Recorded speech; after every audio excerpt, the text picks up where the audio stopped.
দেখুন বন্ধুরা, গাছে কত পেঁপে হয়েছে। এই পেঁপেগুলো পাক ধরে গেছে, হাত পাচ্ছি না ভালো করে। এই দেখুন, পেকে গেছে। এই একটা পেঁপে, এইটা দেখুন কিরম পেকে গেছে। সব পেকে গেছে এগুলো। আমি আজকে আপনাদের কাঁচা পেঁপে দিয়ে একটা নতুন ইউনিক রেসিপি দেখাবো আপনাদের, তাই পেঁপে পাড়তে এলাম। পেঁপেতে হাত পাবো না বন্ধুরা, তাই জন্য লগা দিয়ে পাড়তে হচ্ছে। পাকা পেঁপেতে আমার এই রেসিপি হবে না, কাঁচা পেঁপে দিয়ে করতে হবে।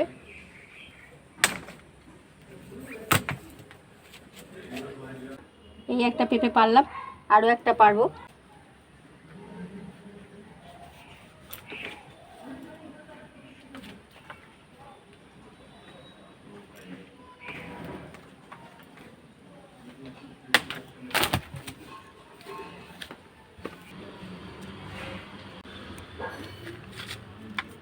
চলুন বন্ধুরা, পেঁপে দিয়ে আমি কি রেসিপি করি সেটা আপনাদের দেখাবো।